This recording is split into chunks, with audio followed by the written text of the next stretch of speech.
you can just sit back and relax. So if you like a little bit of like rambling and everything, this is the video for you.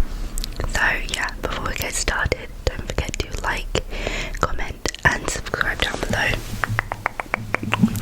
And without further ado, let's of course, we're going to start by lighting our candle as always.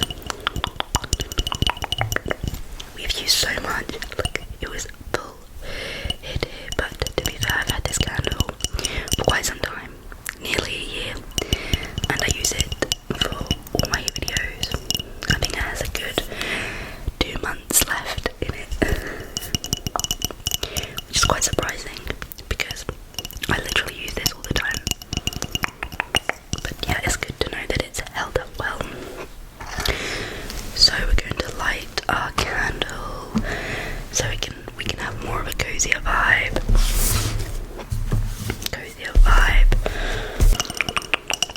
Don't mind, I just put the candle on top of some books so you can see the candle because you won't be able to see the flame anymore. Right. Grab our matches.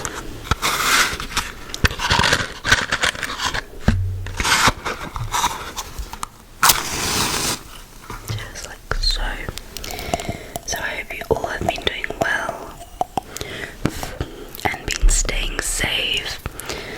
I'm so happy, like, we're nearly at the end of the school year. Well, I know we're only in the beginning of March, but I feel like March goes by quickly, and then before you know it's May, before you know it's April, May, June, and school's basically finished.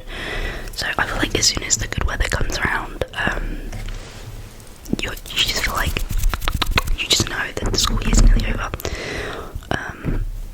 I've got some fluff on my mic.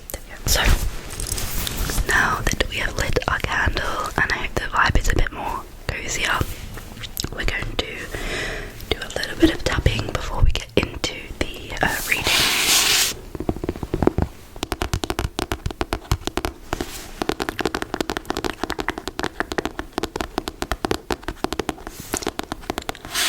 Like so. Now this book is called The Trial by Rob Ryder. I've just picked a random book so I can just read. There's no, it's not, I've actually never read this book. So, but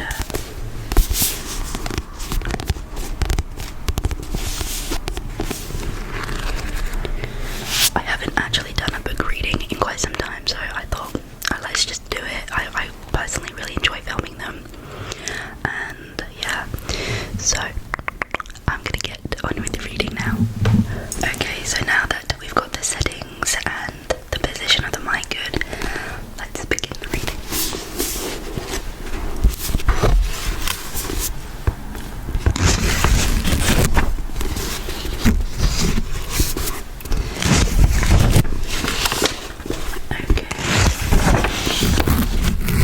So the beginning of this book has a prologue, which we're not going to read. We're just going to dive right into the book.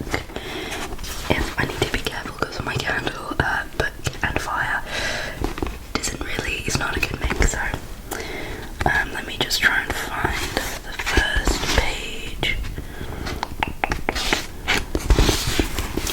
Okay, right, let's begin. On the steps of Beckley Magistrates Court, public barrister Adam Green signed and stuffed his bulging folder into his rucksack. It was starting to drizzle, making the pebble-dashed utilitarian building look even more conspicuous, depressing. Sorry for any of the cars. The smeared glass double doors behind him swung open, and two senior barristers, one middle-aged male and Waterley, the other middle-aged male and bald, came out. Either they didn't notice Adam, or they were pretending not to, because they didn't even make any effort to hold their conversation about the declining standards in pupils. Adam gritted his teeth, fished his phone out of his pocket, a one-word message to his pupil master. Unsuccessful. It was rather crude summing up of the comedy of errors that had actually occurred, but how to put the full horror of Dale McGinn's conduct this afternoon into one text. He'll tell you, Jonathan, about it properly, about the party or networking events, as everyone insisted on calling it later. It was already gone 5, his bail application having been the last hearing of a typical busy day at the Madge. Adam was exhausted, and thought longingly of the IKEA bed at his grotty. Let's turn the page. I'm sorry, I'm also tired, so if I read kind of badly, it's the lack of sleep.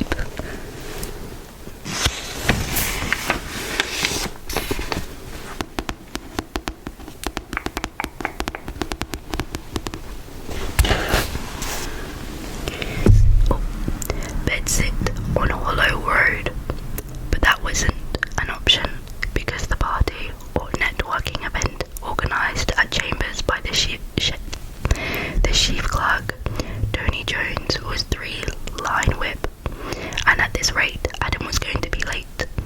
He hurried past a scruffy row of pawnbrokers, takeaways and charity shops to the station. The April rain dripping from his short dark curls and soaking his cheap suit.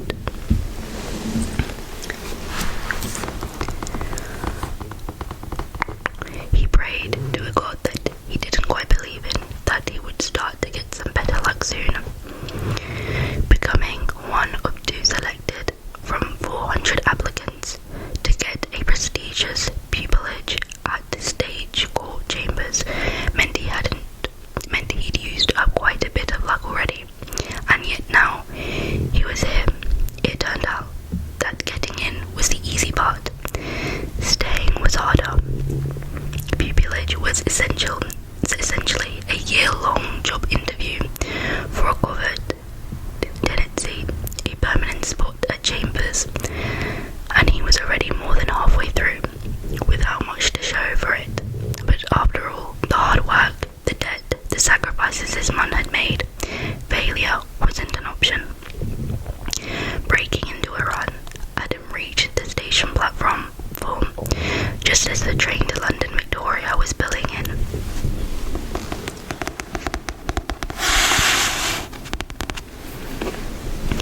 Perhaps his luck was turning around after all.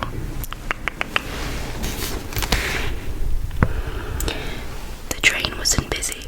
At this time of day, commuters were all going in the other direction, so Adam got a seat. Another silver of luck. He picked up a copy of The Sun, its edges curled and grubby, which the seat previous occupant had discarded. The first 8 pages were dominant with the grand Cleveland poisoning, just as they had been ever since the famous police officer had dropped dead in the Old Bailey a month earlier. The press and public, just to stop the reading bit, this book is about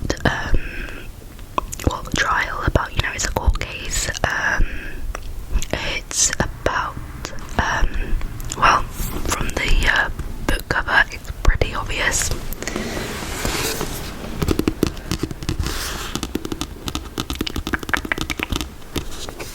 I really like the book cover because it's like, it's not flat, it's kind of like it's bumpy. Anyways, back to the reading. The press and public all seemed to agree on one point.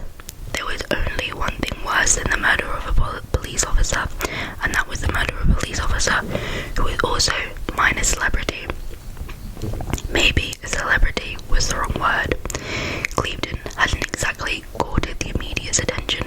He turned down strictly at least 4 times, according to this particular Breathless Sun write-up. But he'd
every newspaper and television news bulletin.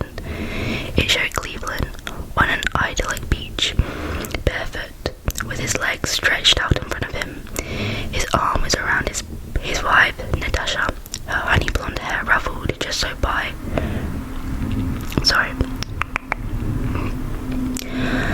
Her honey blonde hair ruffled just so by the sea breeze, and the strap of her elegant white sundress slipping playfully from her slim shoulder. In their laps sat two big children, Jamie and Arabella. All of them had deep tans, straight white teeth, and and the kind of glow that looks like an Instagram filter, but it's really for a futurist combination of Hello, magazines, jeans, and money.